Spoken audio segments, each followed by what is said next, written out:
Lawn chat sports, we kicking it raw. Feet up, chilling, still breaking the law. Mic on fire, they can't ignore it. Chat so sharp, it'll...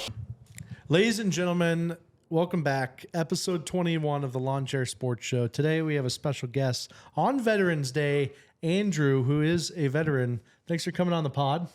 Yeah, man. Thanks for having me. Love to be on for the first time ever.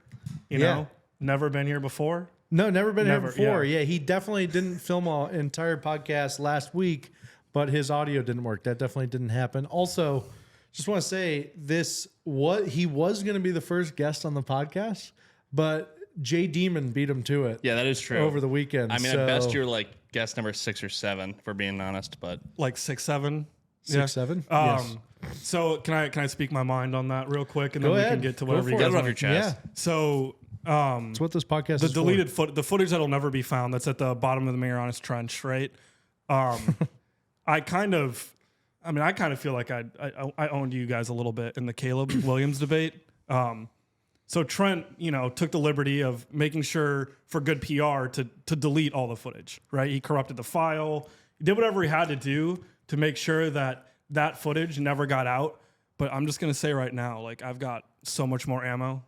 So, I mean, it is Veterans Day, and you have ammo, so I'm not surprised. Yeah. Wow. Makes a lot of sense. And it's true. We did turn your mic down because usually we don't like when people disagree with us. Most of this podcast is just me and Trent agreeing with each other. So we didn't really like the pushback. We just decided to turn the volume down. But you know what? The feedback me and Andy heard was that we disagree too much, so people prefer if we just agree on everything. They were mad because I stopped reading off the teleprompter like they do, and I went a little off script, and that was, obviously against. As a first guest, originally, it went against the rules. Yeah, actually, while you're here, can you fix our ChatGPT prompter where we get all of our takes from? That'd be awesome. No. I'm Ron Burgundy. Yeah. No, but seriously, me and Andy had a wild Sunday. So we went to the tailgate of the Bucks game, Bucks Pats. We tailgated next to the Long Snappers family, and about 40 people that were closely or very, very loosely associated with that guy. And I thought we had some good takes. My favorite was definitely Jay Demon. Yeah, love Jay Demon. This guy's a ball of energy. He should be the face of Pat's fanhood.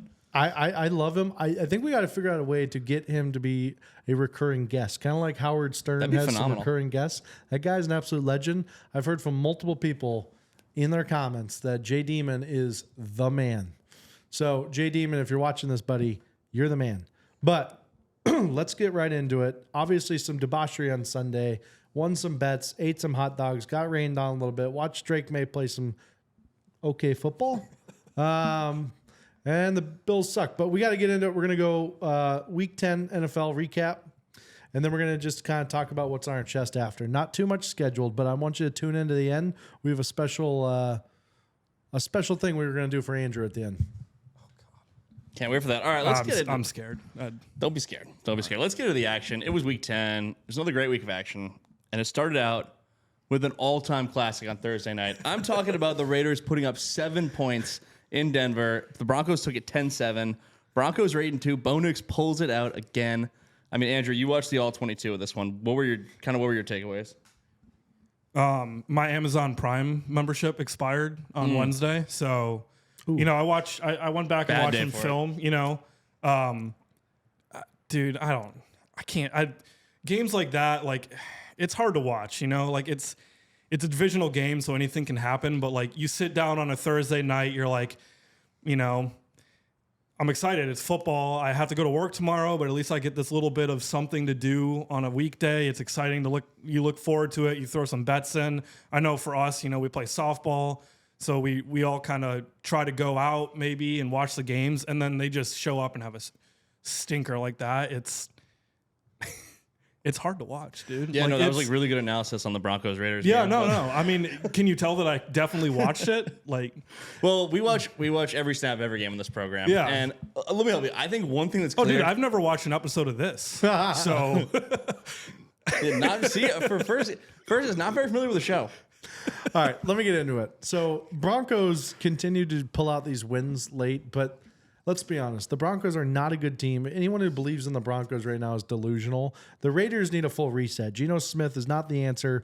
I don't know if they're just trapped with him with the contract that he has, but they have to figure out a way to start someone else. The Raiders will not be good if Geno Smith is at QB. Also, I feel like every single primetime game this year, Monday night, Thursday night, Sunday night games have just been a snooze fest. The best games are at 1 and 4 right now, and I'm a little confused why the NFL is setting up such a poor schedule for national TV. Yeah, not a very exciting one for most folks who stayed up late Thursday night to watch it. But if one thing is clear from the 2024 draft class, it's that Bo Nix is a freaking monster. This guy, all he does is win. He was in the playoffs last year. He's 8-2 on his way back. He just always makes the play. I mean, yes, some people like Drake May's talent, some people like Jaden Daniels. But in terms of clutchness, Bo Nix is the most clutch quarterback from the 2024 draft class. I think that much is clear. Yeah, no, for sure. Are you good with like maybe like a Tim Tebow like comparison? And the fact that like he kind of just like pulls it out of his ass sometimes, and it's not always pretty, but he finds a way to win. It's an interesting comparison. Definitely not it's sure not if my it's original justified. thought. I'll tell you this though. I mean, Tim Tebow was one of the most winning quarterbacks in college football, if that's what you're saying, because Bo Nix has been winning a lot in the NFL. Well, I'm not, because winning like, is most important, right? It's not an insult. Why are you guys getting so defensive? Are you implying Bo Nix is going to go play minor league baseball? No, I'm implying he's going to open up a charity in Tim Tebow's name, just like he did. You know, once he leaves the NFL, maybe get famous for like some like kneel down stuff. But I don't know if Bo Nix is going to go further than that. The Tebow kneel down stuff was kind of all time. A lot of touchdown celebrations in high school with that kneel down. Yeah, I'm sure. Yeah, he was the guy in that time. But now we got the Trump dance, which is also an all time. A lot of excitement going on. But that was Thursday night. I mean, if you missed it, I feel sorry for you. But that was that. Into Sunday morning, we had another international game in Germany with the Indianapolis Colts holding off the Falcons 31-25. Indy wins it in overtime. They bounced back after losing the Steelers last week. Yeah. What were your thoughts on this game? Jonathan Taylor MVP? I mean, he's looking pretty freaking good. I wouldn't get an argument from me. This guy's having a monster year, and he's not just one of those running backs who is made by his offensive line, because this guy, he's getting the yards after contact. So it's not like he's just run through wide open holes. They're kind of doing it in spite of Danny Dimes. He's looking a little Daniel Jones-ish last couple games. So, dude, Indiana Jones. Here's the thing. There was a lot of MVP talk about Josh Allen. There's a lot of MVP talk about maybe not anymore. Bo Nix, Drake May. You know what Jonathan Taylor said? 9. He went over to Germany and ran for over 250 yards and a freaking 2 touchdown game. This guy's a freaking stud, 3. man. He had 3 touchdowns. Well, that's still a 2 touchdown game. Okay, yeah. It's 2 fair. plus. Okay. He did not have 2. He had 2. Then he got another. That's how math works. You're right, yeah. Right. But anyway, He was still that's reading off the irrelevant. stat line. Also, golden Nope, hour right I now have him on outside. fantasy Beautiful. team, so. But no, the Colts continue to absolutely dominate. And shout out to all my German fans out there. They love the NFL. Back in the day, NFL Europe, Dresden had a team. Berlin had a team. Munich had a team. Those people crave football over there. There's some wild fan bases out in Germany. It's good to see them get some football out there. Yeah, they do love their football in Germany. Colts are actually a very popular team out in Germany. So, well, they get a lot of NFL people because of all the military bases in Germany. Mm-hmm. So just kind of like that's how that football culture built over in Germany. They also absolutely love the song Country Roads. They do. Really? It's like so much. It's like their anthem there. Yes, it's every Oktoberfest. That's one of the one of the songs. They also love they have some weird songs they love. But yes, Country Roads is one of them. wow. It is. This is incredible. I used to sing it in karaoke like every Tuesday. I might be German the more I hear about it. I mean, this is absolutely crazy. So, What are you? shout out to those great German people. What are you? I'm mostly Italian. Oh. Mostly Italian. I don't think Italian people like German people and vice versa. Well, they were allies at one point. They were, but Yeah. not the other time. I actually don't know, and neither did you.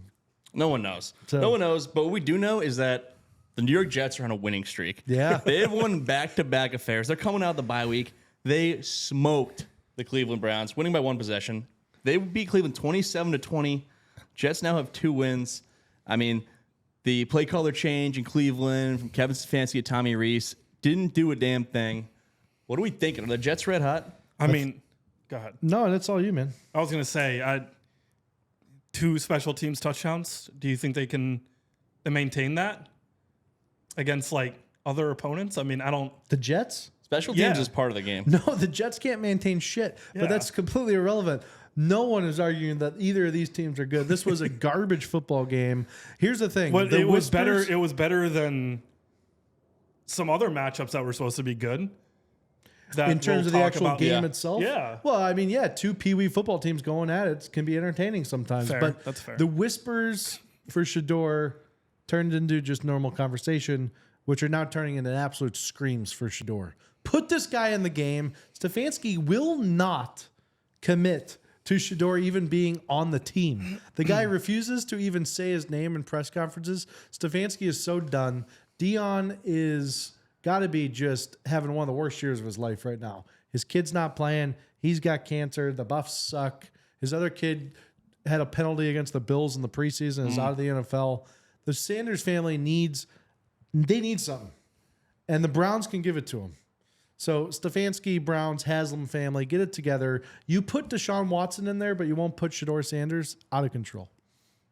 Yeah, this one's hard to wrap your head around. I mean, Dylan Gabriel looks terrible.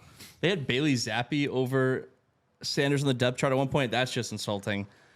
Everyone wants to see the kid play. You got nothing more to lose. At this point, you're probably trying to lose. I mean, are they afraid he's going to win too many games and going to mess up the draft pick? Like, what are we? It's possible. What are we doing? If I'm Shedeur Sanders, I'm going to the NFLPA and I'm asking if I can get my contract voided because this is absurd. Yeah. He needs some USFL. Or he should just go to the CFL. Why not? Actually, there's a nice Alouettes helmet right behind you. I don't know if you noticed. Hey, Shedeur, come on down to Tampa. Maybe you can try it on, Maybe see if it's a good fit. All right. That was that. Another absolute barn burner in Carolina. We had the New Orleans Saints. They got their second one of the year, beating the Panthers 17-7.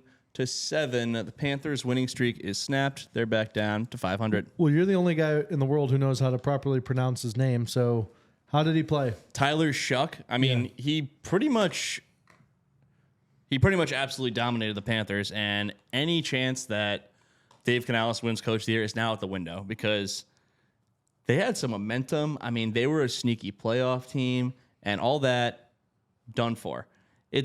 You got to win the laps. You can't be losing to the New Orleans Saints at home. Tyler Shuck, he's him. I know that Timothy. Yeah, Taysom Hill, he's still on the roster. I don't know if he did anything. Maybe he did, but this was a crazy one.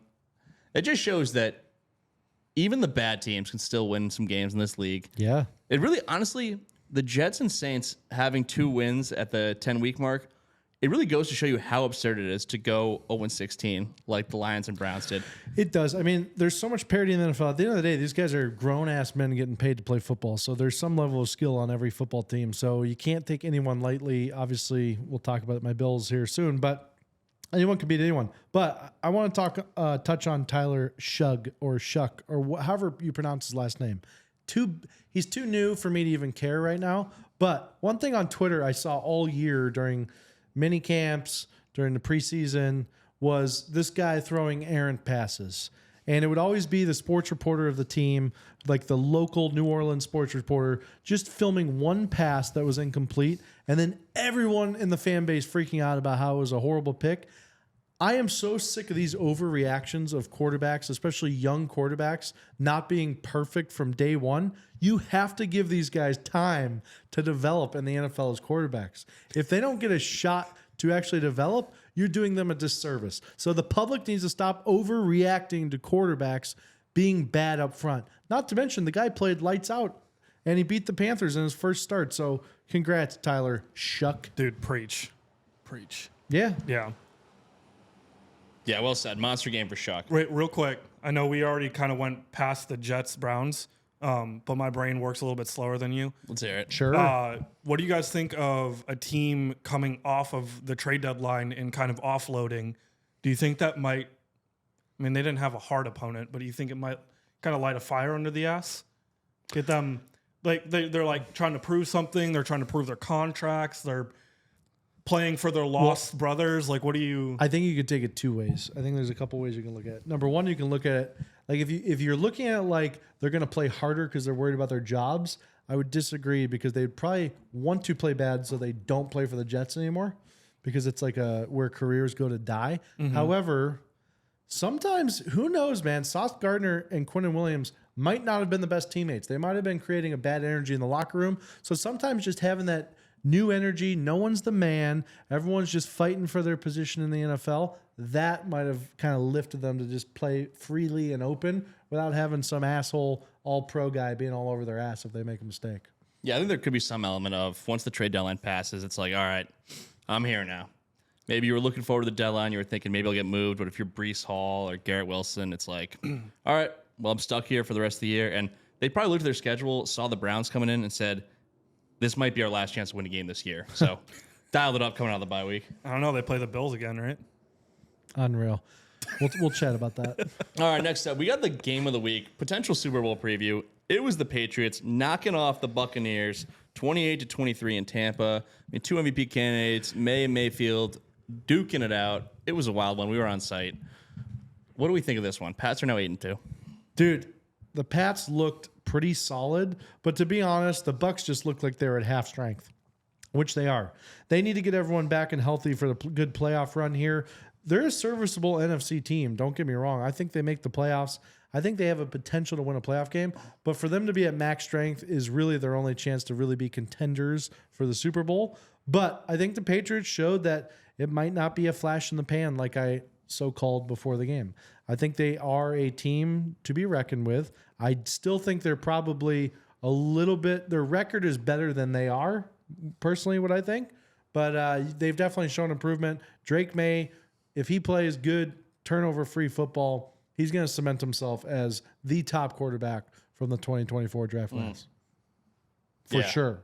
No surprise there. I mean, I think this was, you're right about the Bucs. They're gonna get some guys back, and they're gonna be a better team come playoff time. So they were the favorite going into this one. They were 2.5-point favorite. I thought kind of a tough spot. I mean, no Evans or Godwin, no Bucky Irving.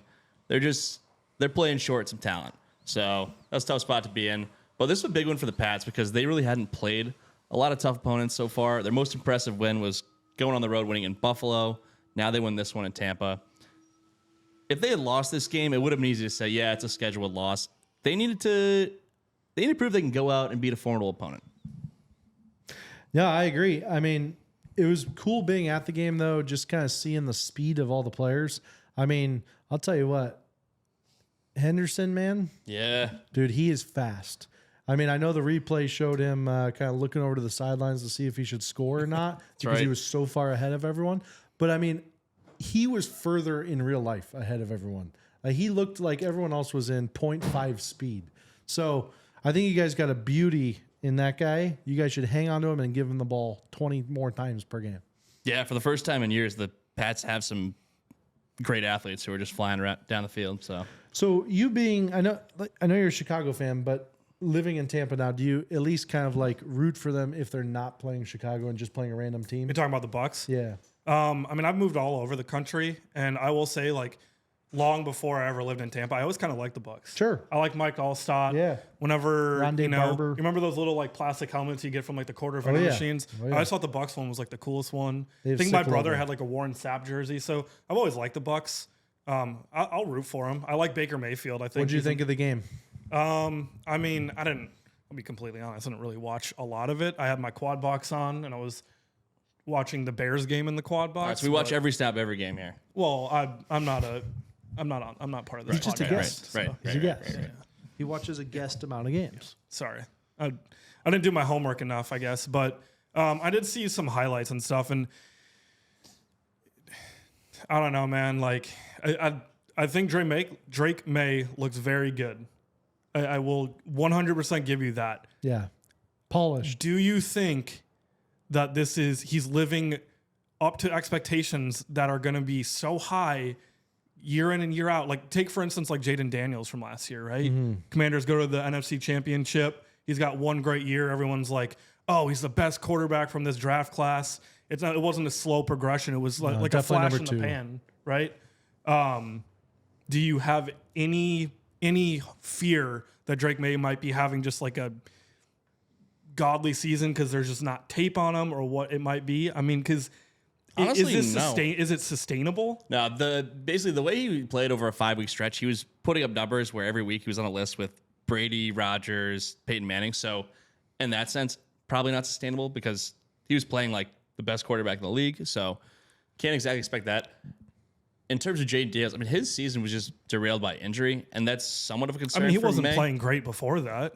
May plays he plays pretty reckless. Like turnovers can be an issue. Also, he doesn't really know when to go down. He's so good at making plays with his feet that he just gets pummeled. I think he is the second most sacked quarterback in the league, and he's taking some big hits. So that's kind of that's the concern. He's got to learn to throw the ball away. Like my question is, like, do you think he's going to have like a come to earth moment? Not comparing him to like Daniel Jones, but Daniel Jones was riding high for a while, and then these last 2 weeks he's kind of come back down to earth. Do you think that will happen for Drake May, or do you think that this is success that he can maintain for the rest of the season and then throughout his career? I mean, it's a good question. Here's what I'll say. You're talking about a couple things. You're talking about two of the quarterbacks who are like the 1 and 2 seeds in the AFC. So I don't know if either of them have come back down to earth.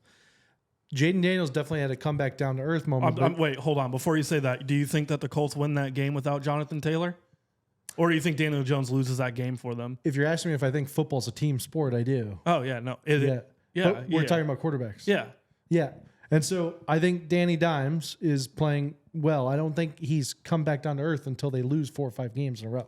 It's just too hard. If you're winning in the NFL, you can pretty much do no wrong as a quarterback. If you're getting wins. I mean, look at Trent Dilfer. Guy won a freaking Super Bowl with the Baltimore Ravens, and he got to go on ESPN for 20 years. So winning matters. Winning is way more important than stats. Good. I want you to remember that later. Yeah, absolutely. Yeah. No. But point about Jaden Daniels is very accurate. I think he definitely took a step back this year. But to Andy's point, he was playing through injuries at the beginning of the season, and then he got that horrible elbow injury. So it's tough to see. I mean, I like Jaden Daniels.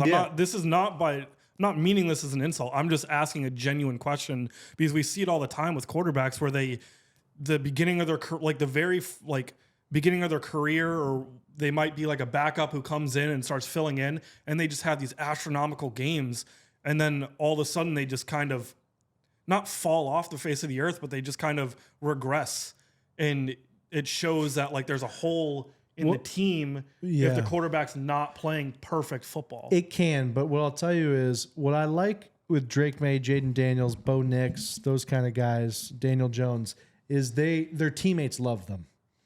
They're character guys. Their teammates love them. Win or lose, they know that they can trust that quarterback and that they have their back. So as far as like a respect standpoint, those guys have earned their teammates' respect. Yeah, I think we really got to see how Drake May reacts when he's in the postseason, because we haven't seen it yet, and that's going to decide: is he a Justin Herbert? Is he the pretty boy who puts up the numbers, but then when the lights are bright, can't hack it? Or is he just one of these bona fide Nathaniel big Hackett? Time? Who?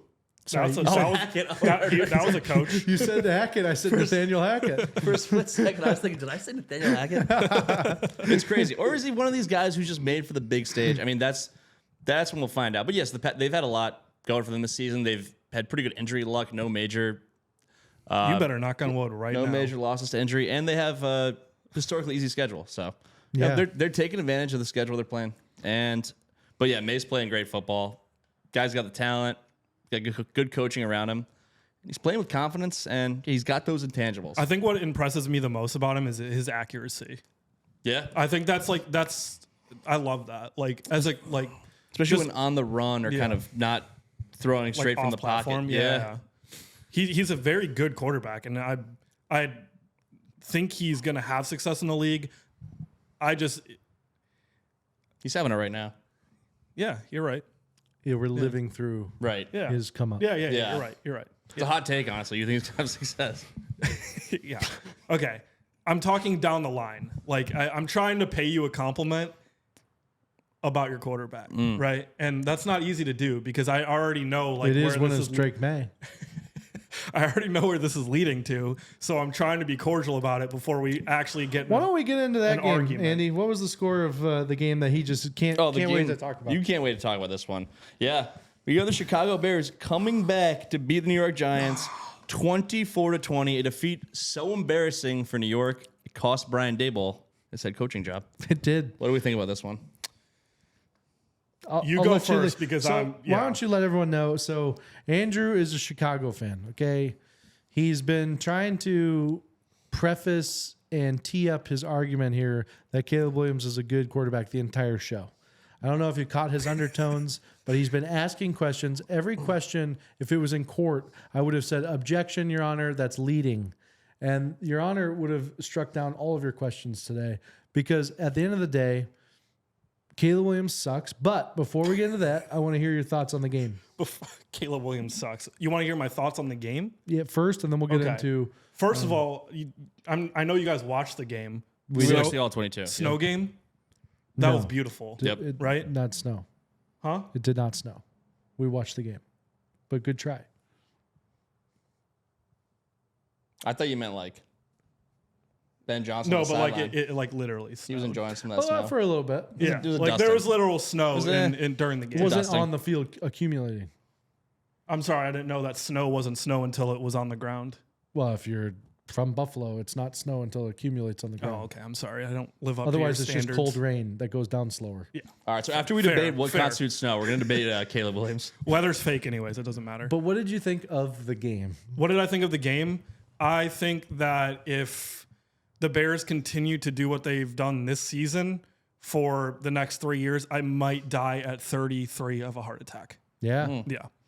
We don't want that. But with that being said, at least I get to watch the team be in the games that aren't like 7-10 with Justin Fields or Mitch Trubisky driving with 2 minutes left and then like a 4th and 15 after 2 pre-snap penalties and getting sacked to end the game. Yeah. You know what I mean? That's what I've watched for the past how many years? You've had a rough go at it from a quarterback standpoint for sure. Oh, I mean, yeah. You did have Jay Cutler, though, who was kind of fun to watch. He was fun to watch. That was a pretty good offensive team, and we made it to the NFC Championship. Shout out Kristen Cavallari. Yeah, shout her out for sure. Is he the best quarterback you guys have ever had? Jay Cutler? I mean, Maybe. People might say Sid Luckman. I never watched a snap of football from Sid Luckman because, like, I'm not going to go back and watch that. But people might say Jim McMahon just because his personality and like the team he was on, he was able to manage that team as a quarterback and just not make so many mistakes that they lost games. You know, I mean, they won the Super Bowl with him. Kind of similar to like a Rex Grossman, Kyle Orton situation where all we need you to do is just not fuck up too bad and we'll win games. Kyle Orton was a dude, though, man. He just go pound some beers with the boys and then play football on Sunday. And the fact that Kyle Orton didn't play that Super Bowl and going back and watching Rex Grossman play in that Super Bowl is one of the most heartbreaking things. I've ever Especially watched you get in my spotted life. 7 points to start. Yeah, for real. Devin Hester is all time. I mean, Hall of Famer, right? For special teams. I'd vote for him. He already is in the Hall of Fame. I would have voted for him if I were part of the process. That's a really hot take, too. Right. Yeah. All right. I'm just going to kick it off. I think, and we've talked about this off camera, but I'm here to address the fans because this is what they come for. Okay. Number one, anybody who paints their fingernails in the NFL should be banned immediately. Okay. Yep. That's number one. Mm-hmm. Number two is if you're a quarterback doing it, there's no way your offensive line respects you or wants to block for you. Yep. Number three is if you can be as insufferable as someone to come into the league and think that you deserve part ownership of the team just because you're going to be the first round pick for them is absolute BS. Caleb Williams has shown nothing to any NFL fan or any NFL franchise other than he's a baby, he's a whiner, and he's got no skill past scrambling around like a chicken with his head cut off, throwing it up in the air, hoping for a pass interference penalty, or a stud receiver like Rome Odunze to bail him out. Because other than that, he is a joke of a quarterback. All right, do you have anything actually like beneficial to put into this argument? I do. I'm not even gonna like that. That's just. I'm ridiculous. trying to get back. Let's get back to the game because the reality is yesterday there wasn't a game. This game was put on Sunday. On Sunday, Jackson Dart was the better quarterback before he went out with injury. He outplayed Caleb Williams thoroughly in this one. Caleb, he's now making the plays early on. I mean, he has the best offensive coordinator in the league, Ben Johnson, just scheming it up. It's paint by numbers. Life should be easy for this kid. I was told he had all the talent in the world. You personally told me when he came to the draft he was going to be Mahomes, and it's just not looking like that. I mean, with his breakout I didn't even know you at that point. He's now 17th in the league in QBR. So, I mean, a year and a half removed from being drafted, being the next Mahomes, wanting equity in the franchise. I mean, should those top 16 get equity as well? All right. So first of all, Jackson Dart is a great quarterback, and I do respect him, and I like him. To say that he outplayed Caleb in that game before he got hurt is a wild take if you actually watched the game.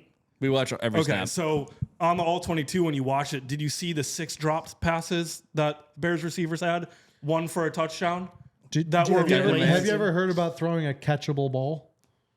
Well, I mean, what would you consider a catchable ball? A spiral? No, it's KYP, man. Know your personnel. So you can zip it in with some guys. You get to put some touch on with other guys. Obviously, if it's happening over and over again with the Bears, he doesn't have that awareness of whether to throw it hard or soft. Yeah, no, for sure. Yeah, that's a very fair take. So let's go over a few things that I found on Twitter, right? So start with one. Twitter's a good source for stuff. Yep. It is. It's called X too, by the way. Nah, yeah, sure. Anyways, when you're talking about a quarterback, first of all, you already mentioned it earlier. What do good quarterbacks do? Don't take the low shot of they don't paint their nails. They win. Yeah, they win. So what's Caleb's record right now? 6-2. 6-3. Good try though. He's helping your argument. Yeah, no, I mean they're worse than I thought. But accuracy is important, right? Which is why I don't think he's a good quarterback. Yeah, no, that's fair.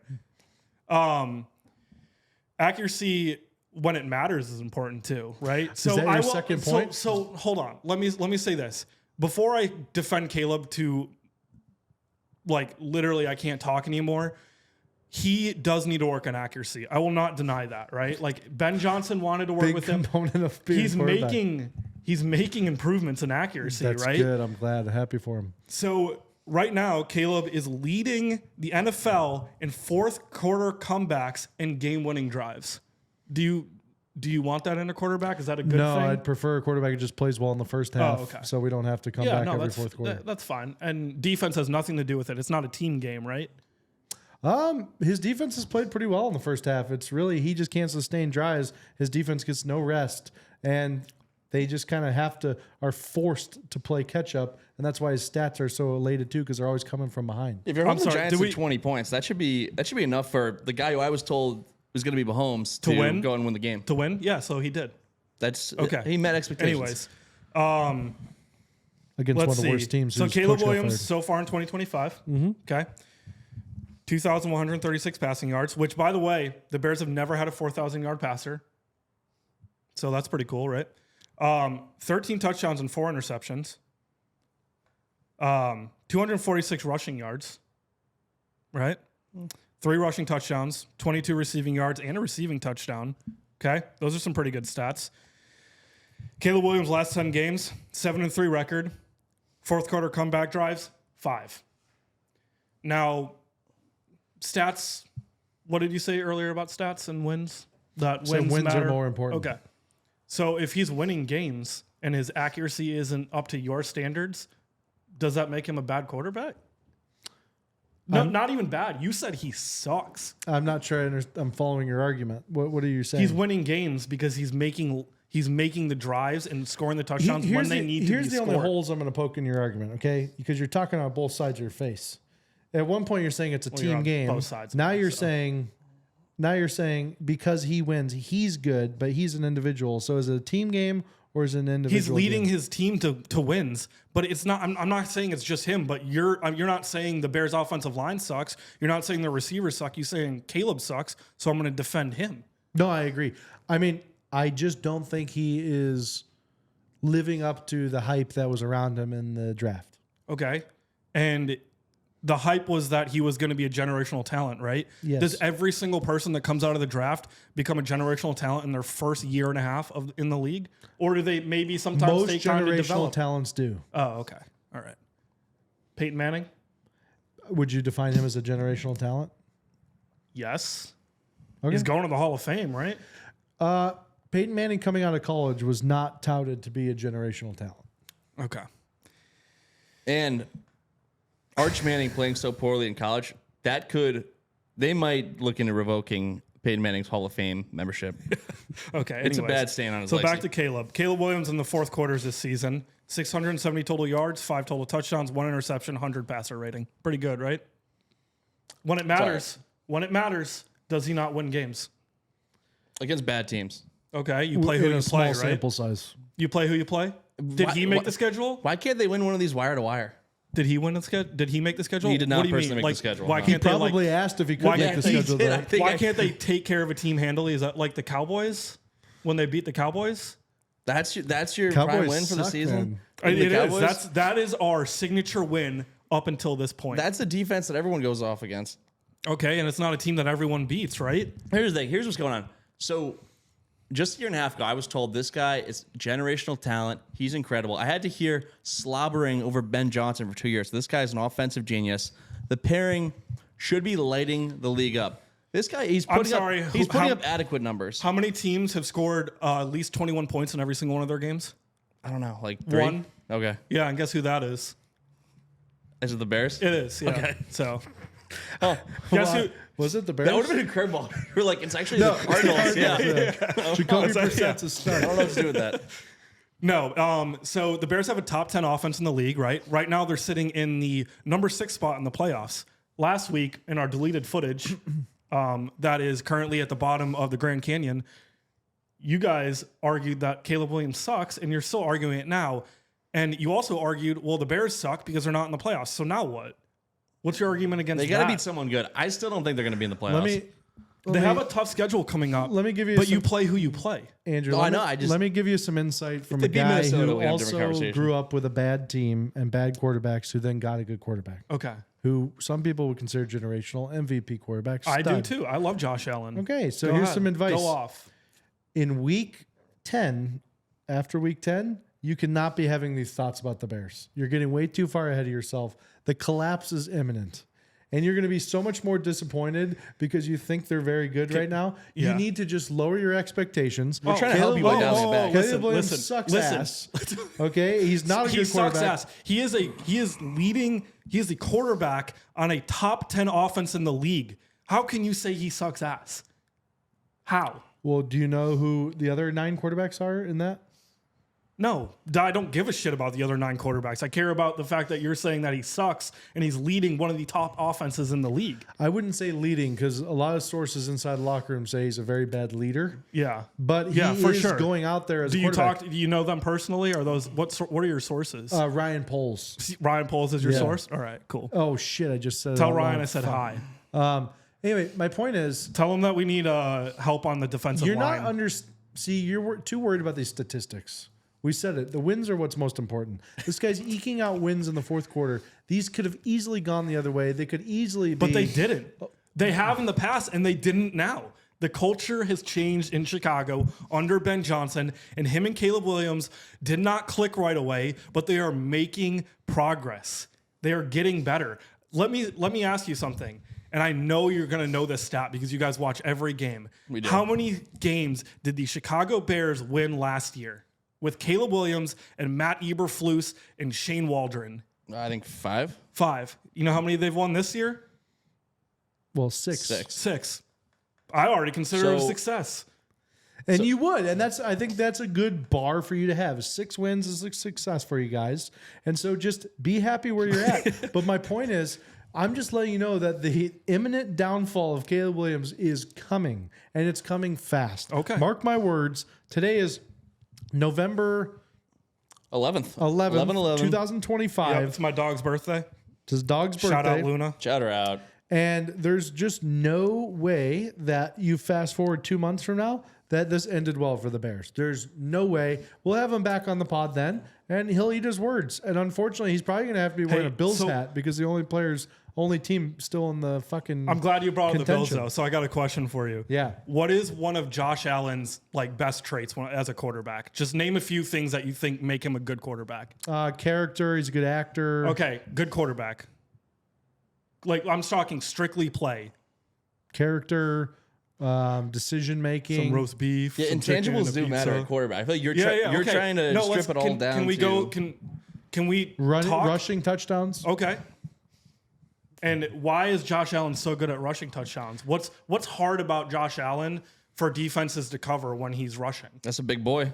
He's 6'6". He's good at evading tackle. He's good at breaking contact. He's good at not going down, right?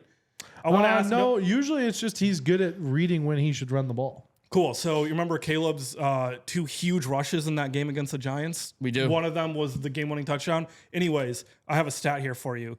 According to PFF, right? Not just X, formerly known as Twitter.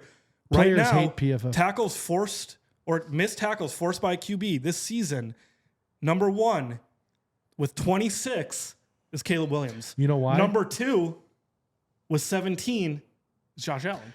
Gibby, you want to know why he is so high on that list? Mm-hmm. Is because all the defense knows he sucks so bad that they underestimate him every time they go to tackle so him. bad. Oh my god! Because they watch him on film and see how poorly his off-platform throws have gotten so much better. And now that he has people who can catch the ball, other than this last game with a few of our receivers, Colson Loveland is a dog. He catches the ball when Caleb throws him an absolute dart, and he makes the catch.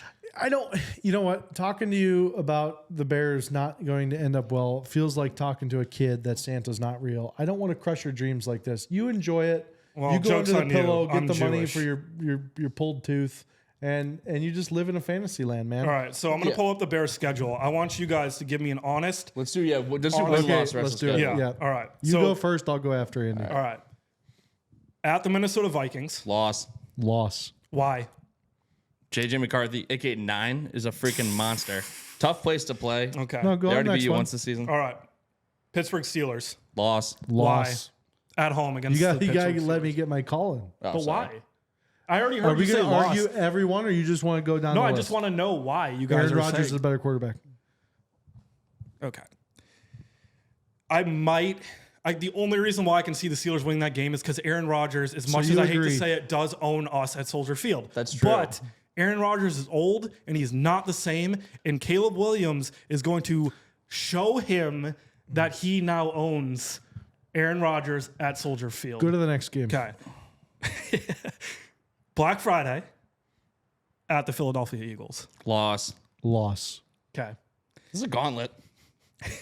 So now they're 6-6 now. Yep. Dude, you're so good at math. It's amazing. At Green Bay. Loss. At home versus the Browns. Loss. Shador will be starting them. Fuck up, dude. Oh my God. Now they're 6-8. All right. At home versus Green Bay. Loss. Andy? Loss. Okay. Andy? You get the Cleveland game. You're going to win one of these. All right. Cool. Wow. Thank you so much. At San Francisco. Loss. Loss. Why? Especially if Purdy's back by then. Oh, dude. If guy's a Purdy's freaking back, monster. yeah, he's a dog. You won't be able to stop McCaffrey. Yeah, no answer. I keep hearing Yeah. how the defense and other components of the team are so weak. I mean, you're gonna contain McCaffrey. Yep. That top 10 offense won't do anything against that banged up defense. 6-9. And then at home versus Detroit.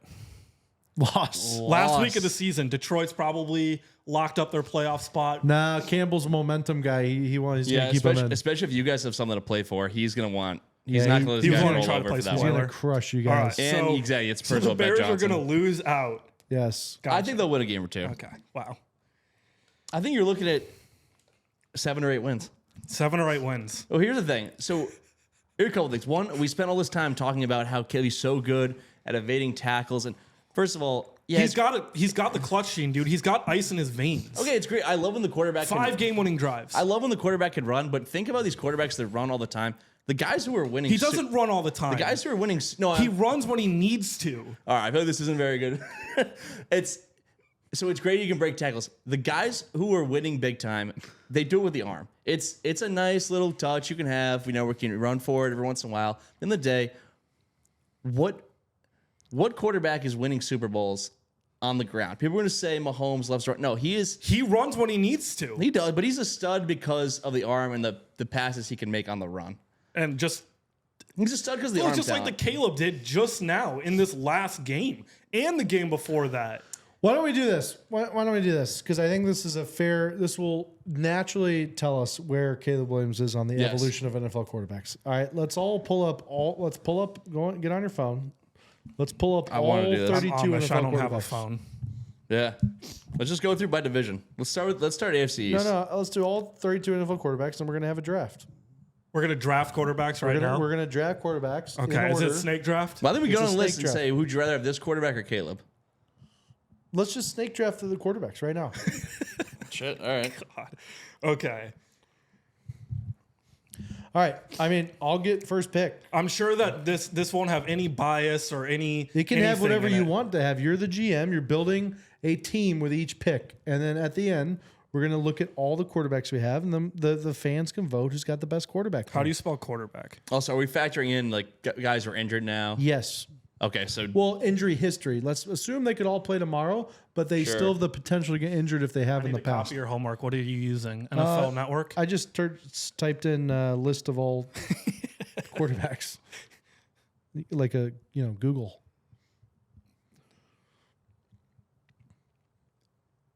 This is great podcasting. it really people absolutely love it. All right, I'm going first. I have Josh Allen. Who's got second pick? You got second, then we'll snake it back. All right, hold on. You got Josh Allen? Yes. I'm going to go. Are we going based off of just 2025? You're building for the future. Building for the future? Okay, I'm going to go Patrick Mahomes then. Okay. All right, give me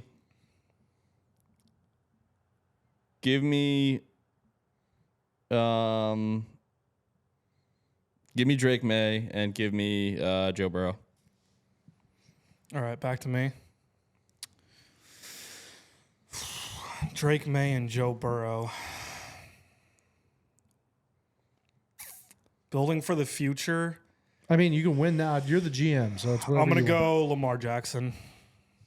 All right, I got Jaden Daniels and Jalen Hurts. Oh, Jalen Hurts. I thought we wanted quarterbacks who could throw the ball. No, I've made the like statement winners. several times about winning, but Oh, okay.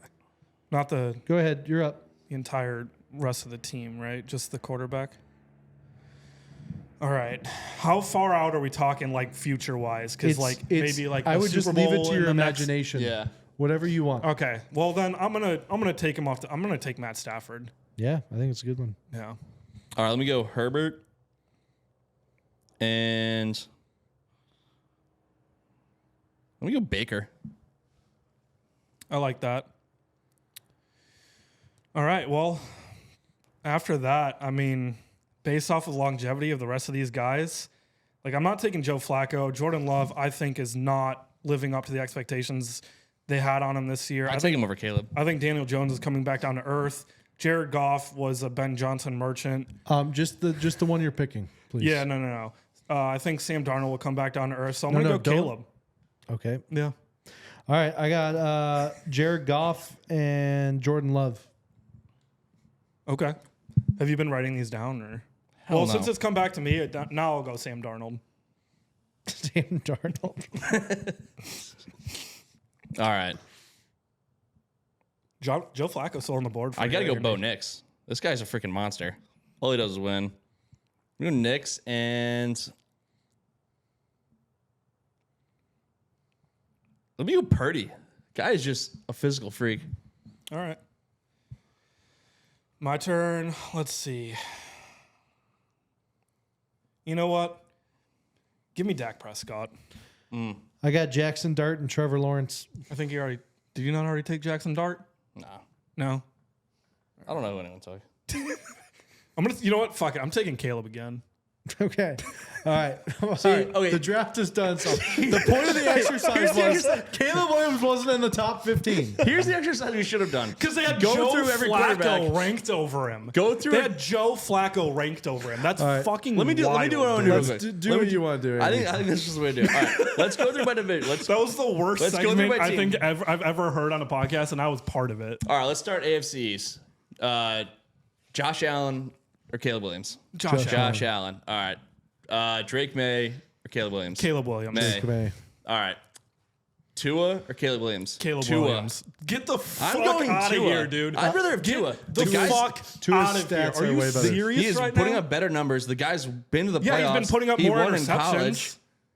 And his teammates love him. He actually has leadership. He had them take the Papa Shot out of the locker room because he wanted the guys to be more focused on football.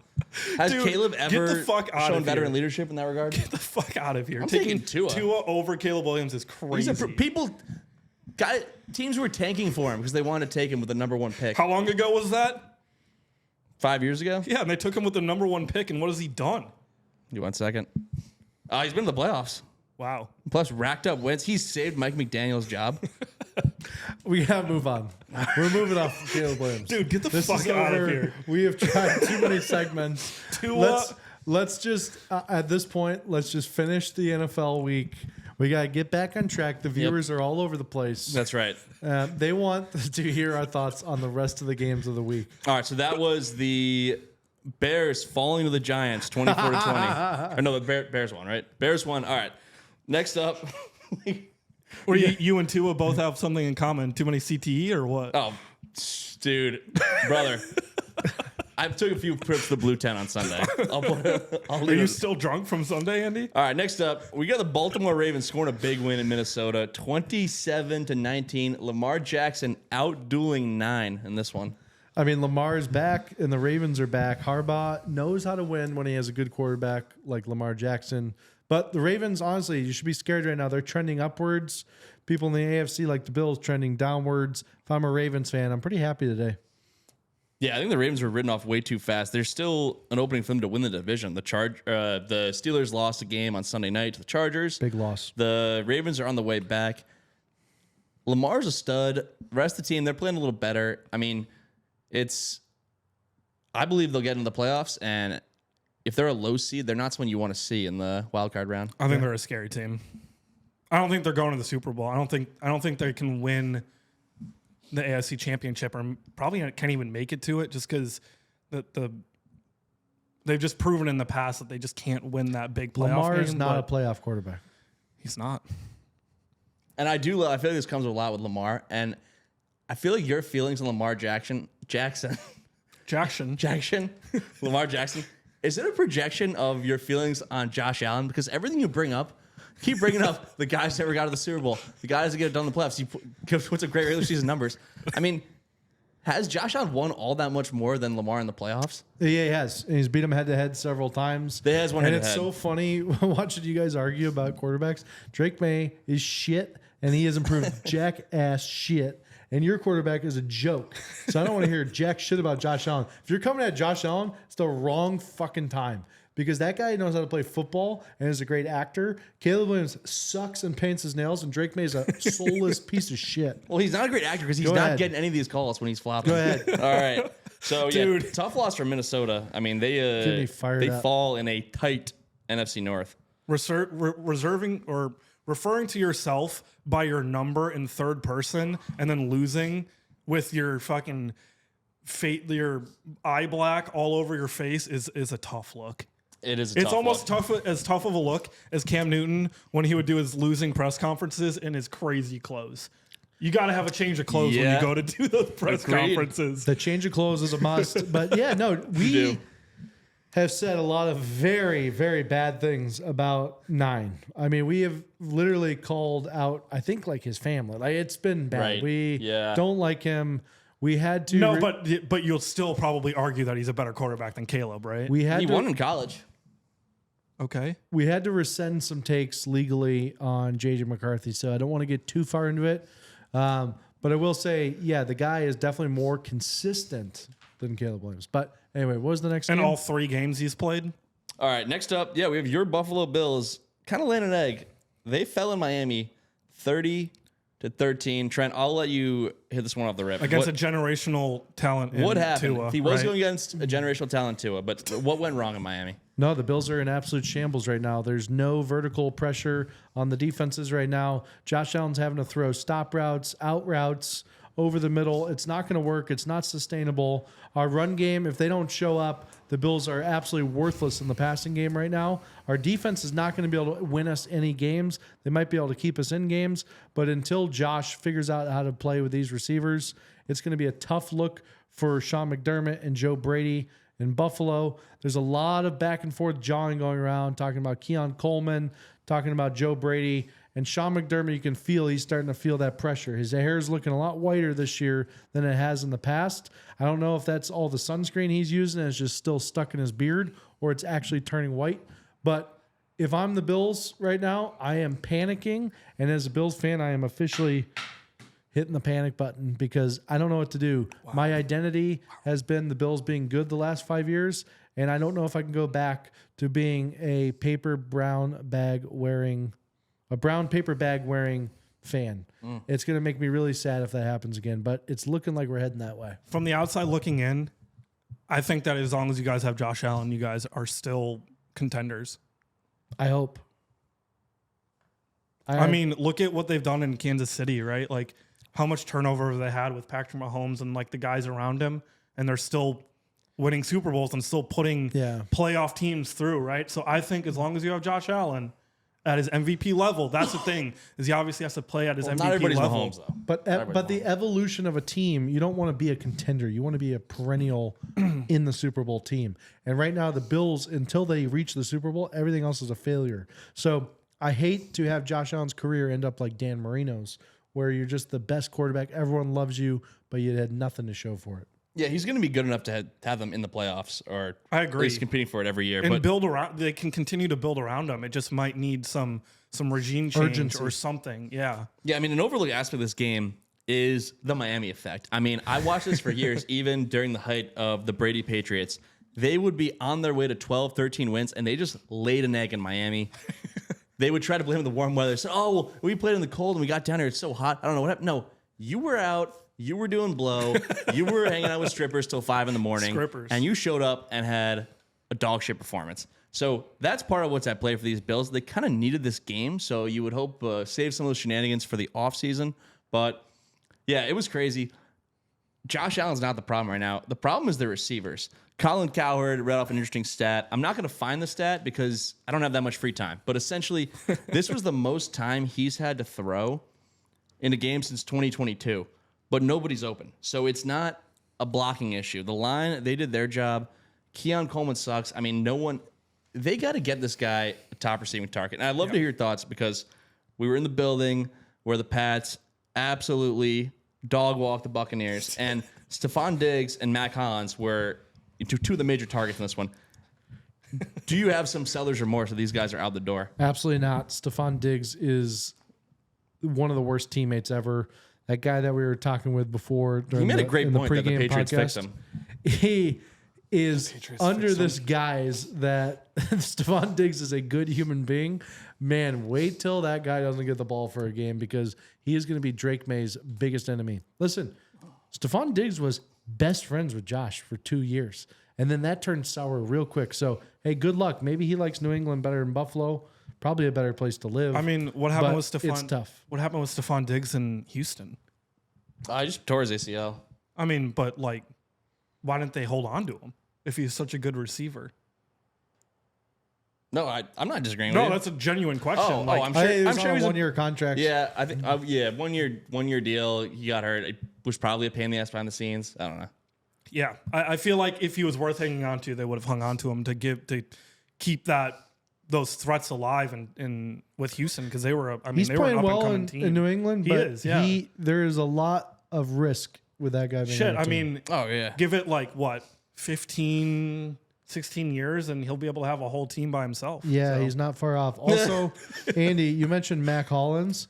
Listen, all I'm saying, you guys are going to get some Mac Hollins fatigue. Having to look at pictures of him walking to the stadium barefoot. It's That's a all bit I'm saying. much. It's annoying. It's all the announcers talk about. It's not fun to listen to after week 13 of the season. I was saying it at the game. It's like these guys, there are a lot in sports now who they love to walk around the field barefoot before the game. They think it's grounding. They think there's some science behind it, making them closer to the earth. It's kind of weird. I think if you believe that, you're very stupid and you're gullible. I kind of like walking around barefoot on grass. It just feels really nice if it's like that nice soft grass. But I would never think that there is some absurd performance benefit. Kind of a nut job, but hey, I get that Stephon Diggs needed to go. I mean, that bridge is burned in Buffalo, but the Bills are doing a disservice by not replacing him with I agree. a top-notch receiver. I'm sure they drafted Keon Coleman and said, all right, we got our Diggs the Bills replacement. are reeling because right after Keon Coleman was picked at 32, do you guys know who was picked at 33? Xavier Worthy. Lad McConkey. Ooh. We traded out of the 31st pick where the Chiefs drafted Xavier Worthy. So Xavier Worthy and Lad McConkey picked right before and after Keon Coleman. And guess who we have? Keon Coleman, who can't get 1 freaking inch of separation. It's tough to see as a Or Bills catch fan. the ball. You guys would have loved Lad McConkey in Buffalo, too. Oh, I he feel like was just his such a Buffalo guy. character and his hardworking nature, I feel like would really resonate with the Buffalo fans. Yeah. Too bad. Yeah. Tough one, but yeah. Tough loss to the Bills. They will look to bounce back next week. All right, next Dude, up. you even talk about your favorite quarterback, Tua. Oh, I mean, what is there to say? Tua, I mean, this guy's on an absolute heater right now. Isn't he leading Dolphins the league on in a winning streak. interceptions, or is he tied with Geno? I think he took the lead against the Bills in interceptions. All I Took know the is he's lead in winning worst games. press conferences of the year. He's that's winning for sure. games. Yeah, That's all for I sure. know. And also, fuck you. I don't even remember his name. What's that stupid coach's name of Miami? Mike McDaniels. Oh, yeah, sorry. Mike McDaniel. Oh. Fuck you for showing up and running up on Bills fans. Buddy, not a good move. You are going to be fired so quick at the end of the season and begging for an offensive coordinator job. So keep rolling around in your matte black pussy-ass Volkswagen or whatever it was. Fuck you. I like I was actually Volkswagen. at that bar over the summer, this elbow room. Wild experience. I had no idea it was a Bills bar. It was cash only. It was super loud.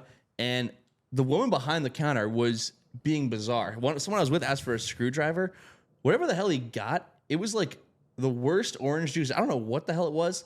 He basically was handed complete dog shit. And then she was like, and you better leave it damn bad. And you mean that a cash crazy bar, place. a cash bar in was it in Miami? In Fort Lauderdale. A cash bar in Fort Lauderdale that's a Bills bar they didn't fresh squeeze their orange juice? I thought they were in the orange juice capital of North America, and I thought that they would be, I don't know, I thought they would be kind to their patrons at, the number one bar for these hardworking blue-collar Bills fans who've relocated to South Florida. Good people. Good Yeah. people. Bad bartenders. Yeah, so wild situation. But when I heard that, I said, I think I know that place. That was crazy. All right, next up, the Texans escaping with a big win. They come back to beat the Jaguars 36-29. It was really 30-29, but some funny business in the last play. I have no thoughts on this game. Yeah. My only thought is that Trevor Lawrence sucks. Sucks. And the Jags are in trouble. It's like they poured 5 years into this guy. Do you know they gave him an extension through 2030, and he's about the fifth highest paid quarterback in the league? Also, Travis Hunter was a horrible draft pick. Yeah, He's also out for the year. Travis Hunter out for the year, torn ACL. I mean, it's like they invested money into all these guys, and they don't know how to use them. Trevor Lawrence, not actually that ETN, good. first round pick running back. They've just fumbled the bag. Yeah. Who was they drafted wasn't their first round pick? Yeah, the DN. Yeah, DN who hasn't done horrible. anything. Yeah. What was that, 2-3 years ago? It was 2022. They had the number one pick. Yeah. Something I don't know. Walker. Yeah. Trayvon Walker. Trayvon Walker. Trayvon Walker was the guy I think who died because he wore a hoodie. That's Trayvon Martin. Oh, that's Trayvon Martin. Nice. Hard hitting journalism. Yes, I'm wearing a hoodie right now. So that was that. All right, next Be up. careful walking to your car, buddy. Into the 4 o'clock slate. We had a lot of blowouts. We had a lot of blowouts in the late games. Those games were We not- remember them Let's vividly. run through them quick. Yeah, we were Let's watching run our through 'em favorite quick. sports, but we remember these vividly. First of all, we had the Seattle Seahawks putting a beat down on the Arizona Cardinals. Best team in the league. 44-20. Darnold looks good. Sam Darnold. Best team in the league. Best NFC team. For There's sure. an argument to be made because I think we might have been kind of sleeping on these crazy Seahawks. I think, they're just so far away. We're down in Florida, the Northwest. I'm like, oh, that might as well be. Oh, it just that might as well rains all be the time. another Yeah, continent. it's stupid. I know. I'm tired of hearing about the rain. Okay, it's not the only place where it rains. Seattle, it's honestly pretty nice out there. They got some beautiful nature, so quit complaining. Beautiful nature. Darnold's playing like crazy. I think it's because they're doing it with guys who people don't even fully know who they are. Like people are now waking up to the fact that Jackson Smith and Jigba is a top NFL receiver. They traded for Rashid Shaheed at the trade deadline. No one knows who that is, but he's a good player. So people are sleeping on the Seahawks because I believe they don't trust Sam Darnold after how he flamed out at the end of the season in Minnesota last year. And they don't even freaking know who these people are. People don't realize that Mike McDonald is a great coach because they don't know who Mike McDonald is. True. They're probably confusing with Mike McDaniel. Dude, if you saw him at a bar, you wouldn't be able to pick him anyone out of the here crowd. could be, you could tell me that you were Mike McDonald. I might believe it. We'll review that at the end of the show. I couldn't tell you I couldn't pick him out in a headshot. Yeah, but incredible showing. And yeah, Seahawks got to be And taking they're running back by committee too. Charbonnet and Kenneth Walker. Kenneth Walker is. I mean, that's Kenneth a Walker Charbonnet. sounds like a whiskey, and Charbonnet sounds like a wine. Wow. What a, I mean, that's combo that could have you bent over the toilet the next morning. But hey. All right, next up, another 44-22 affair. It was the Detroit Lions doing it in D.C. Tough stretch for the Commanders. we knew this continues. we knew this game was going to be a blowout.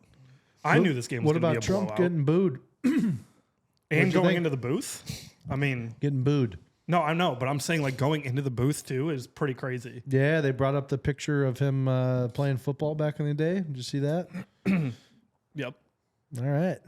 Yeah. Pretty good commentary, this guys. game had it all. I watched this game. No, that was so awesome. I definitely watched the game. I guess I brought it up to see what you thought. Yeah, I guess Andrew knew what was going to happen before, and he knew the I outcome need was to going to watch be it. like I this. knew that, dude. The Commanders' defense is so banged up, and they have Marcus Mariota starting at quarterback against Dan Campbell, who loves to run the score up All I know against is teams. Mariota was a winner in college. And the last time I saw these two teams play, I mean, I saw the Commanders Johnny Manziel rip won in off a college. big time upset. That's right. He's gritty. Well, he's got with a bad franchise, but Yeah, Right. yeah, that's what it They was. It screwed- wasn't the Browns all screwed him It wasn't over. all the partying and selling. Look at what they're doing to paraphernalia. Shedeur Sanders right now. You do Yeah, not that's want to get true. drafted by Yeah. the Browns. Yeah, It's he just- would have been fine anywhere You else. don't just too. get. You don't get even a fair. Flacco didn't do well there. No. But this is a crazy one. Yeah, I mean, a lot going on. You know, I mean, Trump. He's asking for the stadium to be named after him. What do we think about that? right in RFK's face too. And my take is that it's one of those things where I guess it can't hurt to ask. You know, it's like you're never going to get it if you don't ask. Will it happen? Probably not. Because they probably will say, we need to sell it to a corporation to pocket the money. I mean, it seemed like the fans were all for it at the game. Right. They seemed to be pretty jacked up and excited about it. Especially just that- based on a decibel level, I think it's a good call. They were so jacked up, they decided that they wanted to try to fight the Lions long snapper. That's how fired Yeah, up they that were. is true. Yeah, a lot of Donald J. Trump Stadium, you have to show your ID to get into the game. It's crazy. It's absolutely wild. I mean, it's a crazy story. And hey, yeah, no, those fans, they seem fired up. You know, it's like people keep saying, they say, I want more politics in sports. So I think the fans kind of more politics, very excited more to see. Taylor Swift. Yeah, more Kelsey brothers. Yeah. and more punching guys while they have a helmet on. I think Yeah. that's always one of my favorites when it happens. especially when it's one of the like all-time receivers, like when it comes to just size. More Bethune-Cookman Talking about Andre brawls Johnson, as well. Oh, I was talking about in this game. I was talking about there was a Deron Payne for Washington punching Amon-Ra St. Brown with his helmet. Oh, on. I missed that. That was you watched the wa- All-22, yeah, but this was after the play. Why so. did he do that? I must have- I missed must the have- context of that. I must have blinked when that happened. He's saying that St. Brown hit him first, but I'm No not really, evidence. I'm not really seeing any of that. No, Not really seeing he it. socked him too. Yeah. In my defense, he hit me first. So He Self-defense. socked him though. So like people hard. got on Myles Garrett for ripping the helmet off, then smashing Mason Rudolph with the helmet, but you got to get the guy's helmet off Assault, first, dude. otherwise it's all for naught. Yeah. I mean, what are we doing? Yeah, dude, it's like hockey. Like you rip that helmet off first, and then you start throwing your punches. You gotta. So we're gonna get these NFL guys to understand kind of the logistics of just Apparently, and I thought it was a cool idea by Trump, but he said if the stadium does get named after him, that all personal foul penalty fines from that game will go into a pot for the American people, and he'll distribute it out just like a COVID check. So that was pretty exciting. If you add up all the fines this year, just at the Washington Stadium from NFL players, it's over $10 billion. And so Trump said it's at least $1,500 for every American did that given his number come plan. from? So I think it came from his staff. Oh, Yeah, I think people would love Yeah. that because people are talking about economic hardship, kind of tough to get by. We got some SNAP benefits are not in play right now. So He It's also what the said people he's need. going to ban the sale of Modelo beer at the stadium because Mexico didn't build the wall. And so I thought that was interesting because he's going to bring in more Busch Light, more Budweiser, and more Miller Lite. And that's what the Commanders Coors Light. fans need. No, Coors Light's actually a Canadian-based company. I don't think is it Molson Coors? I'm pretty sure it's Miller like Coors? No. based in Colorado, right? Yeah, but Colorado is a liberal state, and we don't like them. Sorry, go ahead. That's right. I think that was one of the things he said when he was in the booth. But either way, it was an electric appearance. Can People we- were happy to see him. Can we just touch on that guy that we talked to who was from Massachusetts? And I asked him what it was like living in Southern California versus Massachusetts. And he goes, there's just a bunch of liberals in Southern California. I was like, what about Massachusetts? He was like, well, yeah, there too. I'm like, what? It's a different strand, though. I swear. I know. It's like if you're in downtown Boston, all the college Boston. kids, like maybe they're going to be as liberal as people on the internet. I swear to God, it's like one of those things. People they will vote blue every single time, but it's like you talk to anyone on the street, and they look at all the people out west. They're like, oh, a bunch of pussies. No, I know. They're like, of course, I voted for Kamala, but like, no, those freaking blue-haired freaks. Like, oh my God. I do know the difference. They're like, I'm never gonna vote red, but like, oh my God, these people are weird. Yeah. So it is absolutely hilarious. He's so like, too many liberals. And the weather. Yeah, it's too perfect out in Southern California. I was like, I think you're making this argument backwards, but it's pronounced San Diego. I loved that guy. That guy was awesome. He was funny. Shout out to everyone we talked to over the weekend. So that was that. Blowout in DC. Another blowout out west. This was a game we're looking forward to. It's the Rams rolling the 49ers 42-26. Stafford, another big game. If you had listened to the lawn chair lock of the week, you'd be a rich man today. I said -4.5. The Rams was an easy pick. They obviously covered that and more. Dude, I threw at least like $1.25 on that game because of that. Oh, so you have watched the show? No. You were on that show. No, I actually didn't put any money on it. Oh, disappointing. Sorry. I really haven't watched a single episode. I'm boycotting because you threw away my tape. No, that's fair, and I'm sure you won't watch this either. You literally put it on a space. You literally put the tape on a SpaceX rocket and launched it into space with Katy Perry. Well, on it. it was Elon was already flying the rocket up, so I don't know when, but one of these days we're gonna get a guest who has seen the show before. I don't know when, but it's not coming anytime soon. Probably not soon, but I believe it's possible. Yeah, I mean, this is a big game for the Rams. They lost the Niners earlier in the season at home. It sounds like Brock Purdy's knocking on the door. He kind of wants to come back. Yeah, that's interesting. What do you do if you're the Niners? According to Tom Brady, he says stick with Mac Jones. He made the extremely asinine comparison to him getting his opportunity in the NFL when Drew Bledsoe went out. So absolutely wild to compare Mac Jones to yourself. I love that Brady just totally eliminated all the years of Mac Jones being a franchise quarterback with the Patriots. Yeah, that's true. true. It was just like, hey man, he got his chance in the NFL. He's on a hot streak. It's like, no. That's Brock Purdy's story. Late round draft pick. Gets his chance. That's so true. You got the wrong guy, Brady. I loved it so much because when Mac Jones was in the draft, the topic in the Boston area, it was a class thing because I think he was maybe the 5th quarterback taken in that draft. And the Pats needed a quarterback, but everyone kind of knew he was a stiff, but you had to just kind of talk yourself into it. And I feel like the topic kept coming up on radio because a lot of the guys drafted higher were a little more mobile. It was Trevor Lawrence, Justin Fields, Zach Wilson. And the talk was, the thing is, out of all the guys in the draft, he's really the most similar to Brady of anyone on the board. Just meaning white guy who can't move around at all. Yeah. And that was just a bizarre radio way of just talking the Patriots into taking him. That's probably why Brady likes him so much. They took a side-by-side of that one picture of Mac Jones with the cigar and put it next to Brady's picture at the combine, where they both just look like your typical dad bod white guy, and they're like, that's our guy. That's a winning stomach right there. It's amazing what fan bases will convince themselves. It really is crazy. Yeah, it is crazy. Yeah. No, but so I've been there, buddy, where you talk yourself into a quarterback, can't cut it. All right. On a Sunday night, this was kind of a stunner. Pittsburgh Steelers kind of shit the bed, 25-10. Chargers taking it. Bad game for Aaron Rodgers. In the postgame, Mike Tomlin called him washed up garbage and said that they may look to the bench for the rest of the season. When they asked him what they thought, how he thought Aaron Rodgers play, he said, "What do you guys think?" He's like, "Fair, but you answer the question." Well, we have some sources that the Steelers are actually in the process of reaching out to Mason Rudolph's team to see if they can get an extension done and possibly get him back under center for the Steelers. Yeah, I think it could be a good move because Rodgers just doesn't look comfortable anymore. This game should have been easy. When you see how many, we watched the All-22, the amount of Steelers fans that were in the crowd, there were terrible towels everywhere.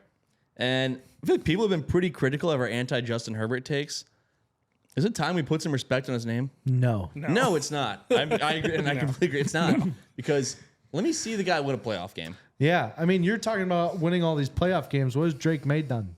No, he hasn't proven anything yet. That's what you said to me earlier. Gotcha. All right, that was it for Sunday. Now on to Monday night.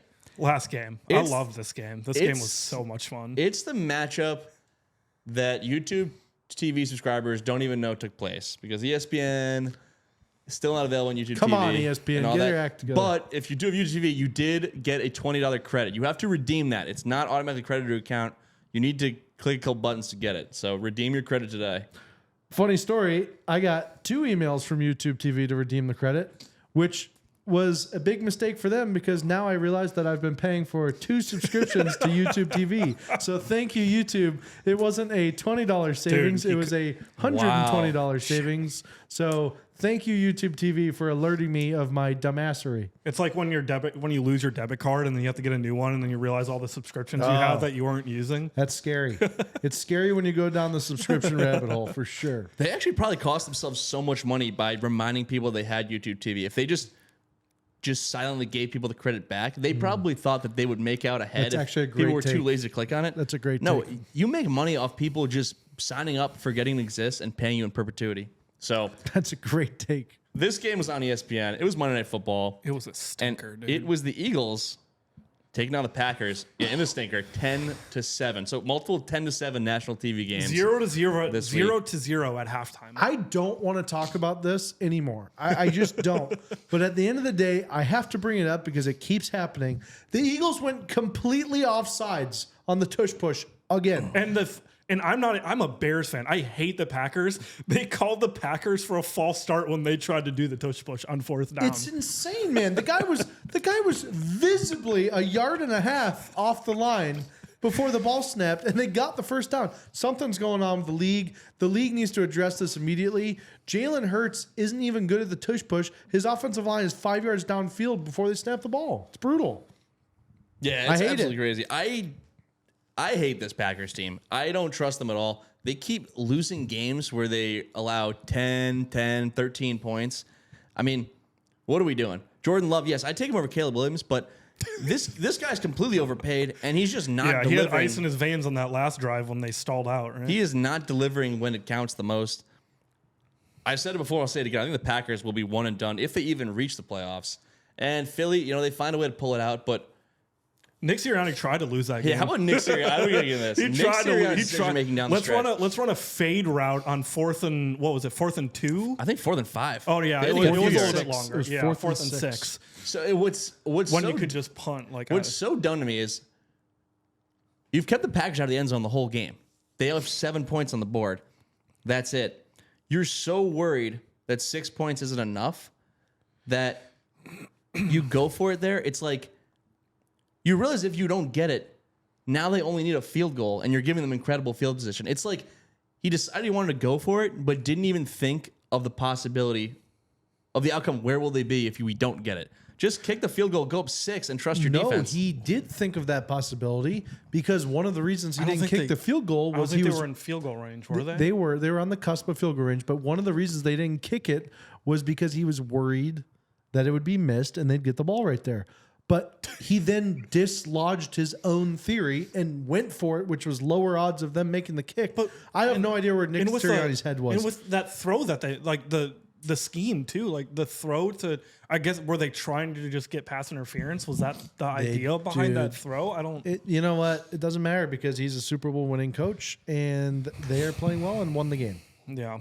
I mean, they beat the Packers, so fly, Eagles, fly. But I mean, we're doing a podcast in lawn chairs in a garage, so. Yeah, Eagles find a way to pull it out, but yeah, not impressed by Jordan Love and the Packers. I think they might miss this whole playoff thing. They're in third place in the NFC North.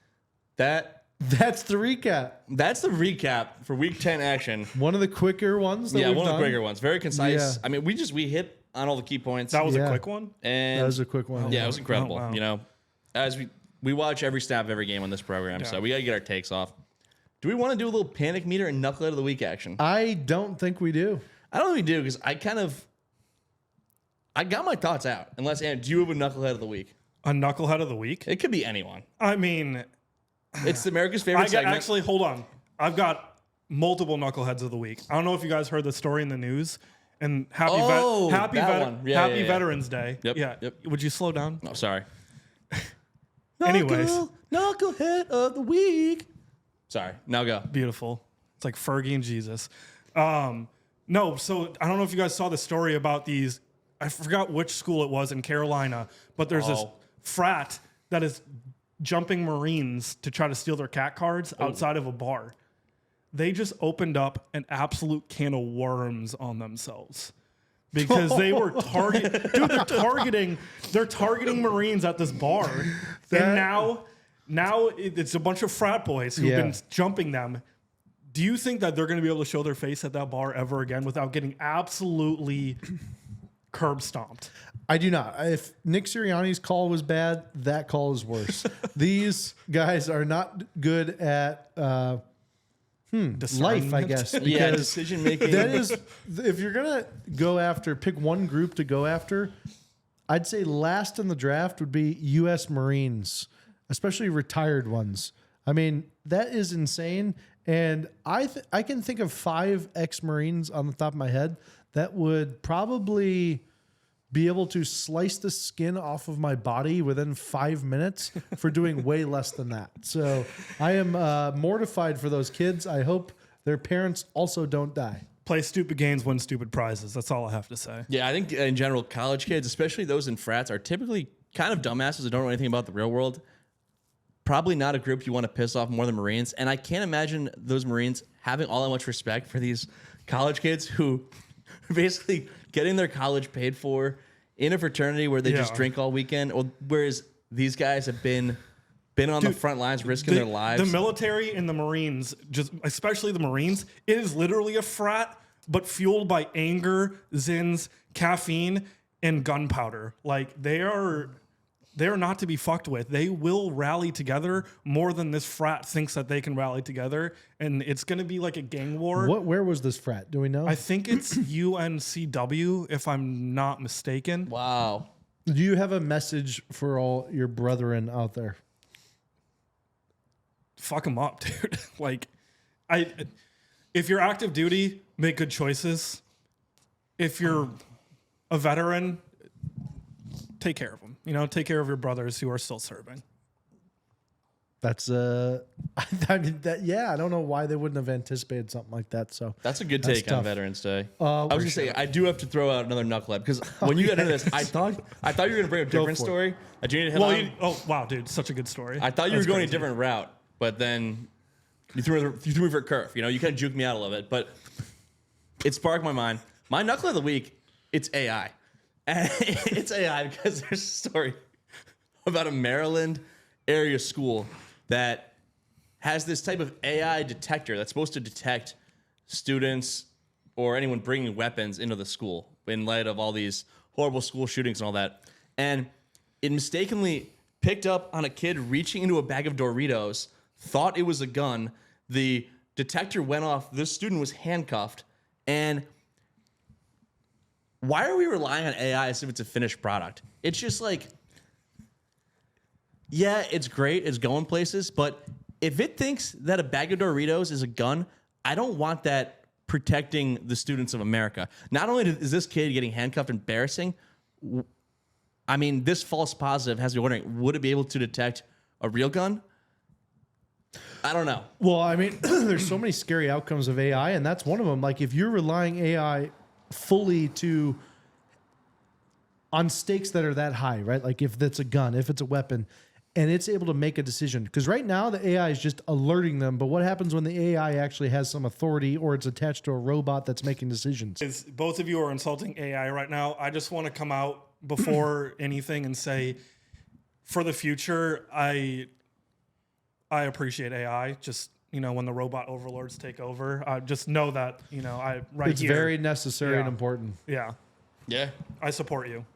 So, shout out to AI. It's this week's knucklehead, but we think it's got a bright future. You know, it's kind of like rookie year Caleb Williams. It's just rocky start, but get him under a good coaching staff like Elon, and sky's the limit. Yeah, it's like let's relitigate this in 10 years. Yeah, that's right. You never know. That's right. All right. You like that one, huh? We got some other current events we need to hit. The marathon pod. Do you got something you got to say? No. All right, we're gonna do rapid fire because the last marathon pod got. I mean, it did, and we're gonna play this the back. People know, Andrew. You've told them. I was silenced, and I will not be silenced again. I don't think it went that well for you. So I think you're getting it back worked pretty well. I think Max Kellerman would say otherwise. Well, this is the What's Going On current events segment presented by Double Stuffed Oreos, because this NFL season, if you're looking for a delicious snack on game day, Get the cookie with the most stuffing in the middle.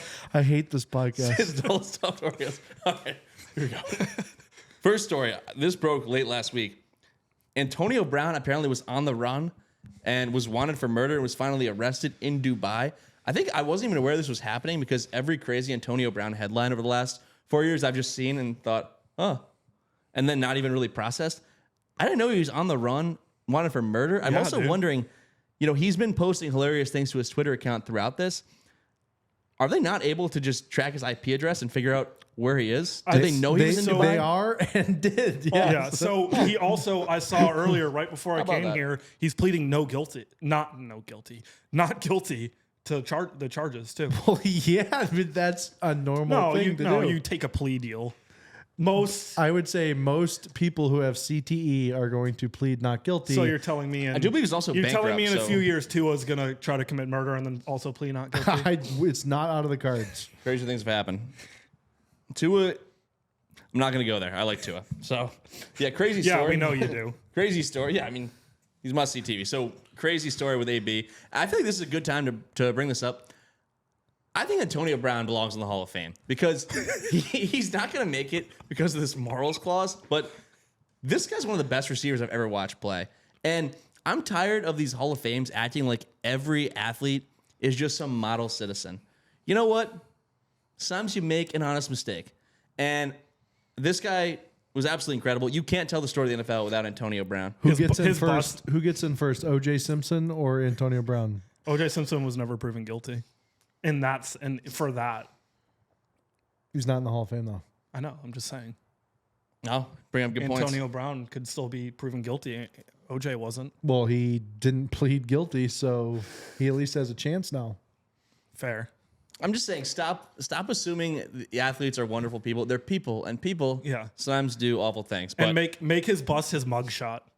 But absolutely, I like it. Absolutely electric receiver. So his great play should not be forgotten. One of the best receivers of this era. All right.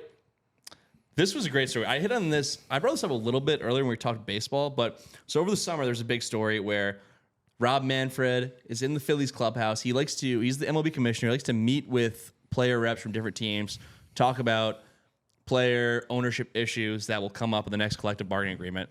So in the Phillies clubhouse, talking to Bryce Harper, the topic of a salary cap comes up. Bryce Harper loses his mind. He tells Rob Manfred, get the F out of here. He flips out. That was a story that was reported, and a lot of people really liked it. Rob Manfred's not that popular with the fans, and people said, good on Harper. Yeah, tell this nerd commissioner to get out of there. I kind of thought he looked like a dick. You're yelling at a senior citizen saying, get out of our clubhouse, but whatever. Apparently, MLB did not care for Harper's actions too much because apparently an MLB official essentially threatened Bryce Harper, saying that if he keeps it up, he might end up in a ditch. Ooh. Which I feel like is an absolutely wild reaction. Oh my God. What are our thoughts on this? And what does it mean for the upcoming CBA negotiations? It means the tensions are going to be high. Yeah. It means that billionaires have a little bit more power and pull than you think behind the scenes. It means that a lot of those suicides and deaths that you've seen in the news off of other shit that involves the biggest amounts of money ain't suicides. I mean, if this is a true story and it's not confirmed, but if it is confirmed, I'm not surprised because at the end of the day, these owners are big money and they're losing hundreds of millions of dollars to these baseball players, but they don't want to sell their teams yet. So they need a way to bring that pay down, down, down. One of the things that they're doing is they're creating a narrative online on ESPN, and they're definitely paying for it, that these teams are winning because there's no salary cap. That's absolute BS. It's not proven at all. The Mets didn't even make the playoffs, and they spent some of the most money this offseason. So I think Manfred is a scary guy. I wouldn't fuck with him. I mean, to say that the salary cap doesn't affect teams winning when the Dodgers four pitchers in Game 7 of the World Series made almost $1 billion combined is kind of crazy. Just for that one game, too. Yeah, Isn't that just crazy? for that one game. That's money well spent. Crazy. Worth every penny. Well, they didn't make $1 billion for that one game, but I'm saying their pitching staff, all four of them combined, their salaries are at least $1 billion compared to, take the Milwaukee Brewers. Do you think that anybody is even making remotely close to any of those pitchers on that team. No, I'm with you. It was your classic mid-market versus big market in that NLCS. To me, it's a wild reaction. I think I kind of thought Harper sounded like a little bit of a douchebag when it happened. I was just like, all right, dude. Kind of reminded me of the Christian Bale thing when he freaked out on that Mike guy on the set of Terminator. Do you remember that shit? Yeah. Yeah. Kind of what it reminded me of a little bit. Who did that at ESPN? That was Chris Berman. That was it. He's like, all right, am I the only one here who's worked on TV before? Like, we'll record it again. Don't meet your heroes. That was basically me when I found out that your mic wasn't recording last week. I would have done the same thing, but my mic wasn't recording. So. That's right. Yeah, I know. Yeah, you actually said that, but the mic didn't pick up on it. So, yeah, this is it's a crazy story. And how about MLB? I mean, they're ready to pretty much put Bryce Harper in a ditch. So, I don't support that. I think that's crazy. All right. Next up, major sports books are pushing to limit pitch-by-pitch prop bets to $200. This is in light of some of the sports betting issues going on recently. 2 Guardians pitchers, Manuel Clase and Luis Ortiz, facing up to 65 years in prison. They try to make it out like they're doing something for the fans here. It's hilarious. They always spin the stuff. It's like, no, the only reason anyone cares is because the sports books were losing money unfairly. These casinos are now ruling the world. These sports books are ruining the United States. I feel bad for anyone who is age 15 to 45 because the gambling addictions going on in the U.S. right now is one of the most untalked about things. I am horribly concerned for the youth of America, because they are being pumped into every single sports game, into every single sports take is sports gambling, and I am just not here for it. I feel so bad. I miss the days of turning on SportsCenter just to see the scores and the highlights. We need to get back to that. We need to stop talking about all these prop bets and shit. It's absolutely ridiculous. And in fact, that's my lawn chair lock of the week, is that the sportsbook are going to continue to win. Whew. Bet on it. Bet on that. Bet on it. Exactly. Bet. Who is that sponsored by? That is sponsored by Hard Rock Bet. That's right. Florida's number one sports book. The best place to watch Monday Night Football in the state of Bet Florida. $5, get $100 in bets free if you bet $10,000 over the course of a year. Runner-up for Knucklehead of the Week, Emmanuel Clase trying to earn $12,000 over a new contract? Jail time? I do want to call out our friend Matt. I do have one funny Matt story. When we were in Indy, Matt was signing up for one of the ones that he didn't have. I think it was DraftKings or something. And there was a promo bet, but he was kind of hungover and didn't read the terms and conditions of the promo bet. So he made 15 $5 bets because it said if you make a certain amount of $5 bets, you get a bonus. But he already bet them all. And then he read that you have to make them in consecutive days. Oh. And that wasn't a sports book that you can do in Florida. So he had and he was just doing random $5 bets, not even ones that would win because he thought. Anyway, Matt, shout out to you, man. I felt bad for you. I think you should get a refund for that. They should make those terms and conditions way bigger. Yeah. Yeah. Hard Rock Bet would never do it, but the other apps, they really do try to make the the terms of these bonuses unclear. ESPN Bet was trying to take all my money.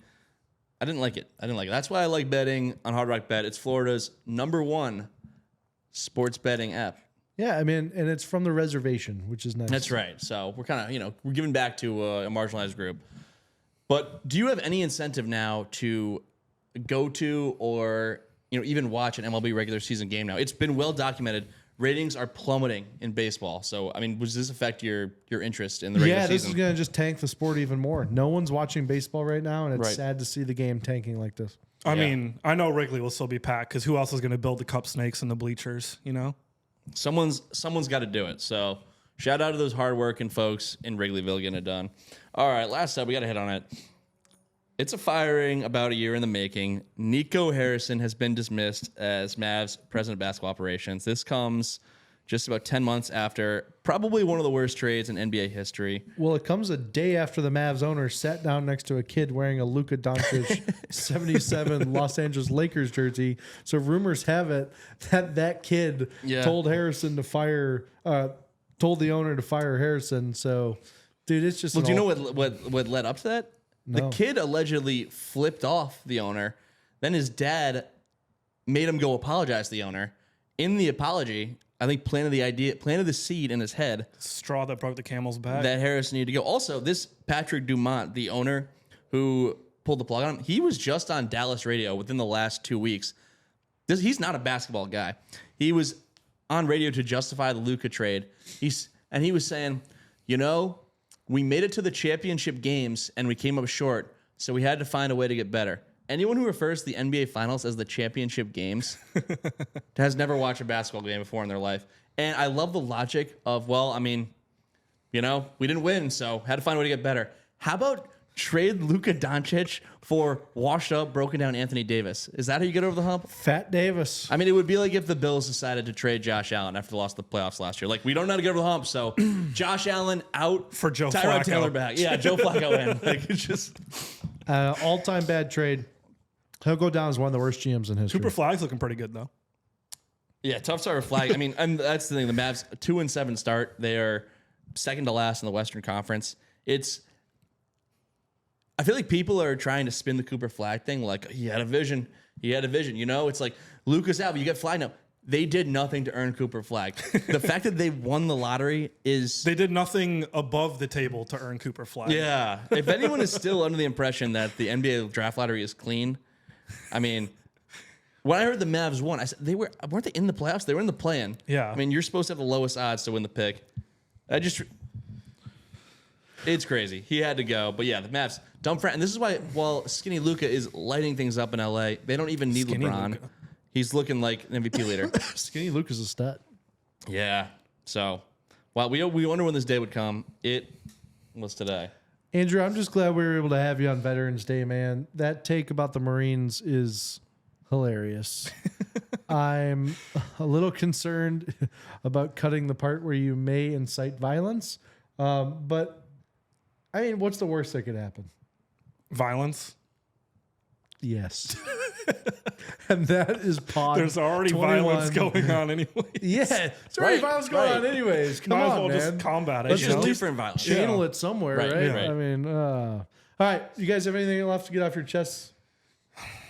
No. I just put it all out there. maybe try to, get this one out there. I'm gonna try. I'm hoping your mic works, man.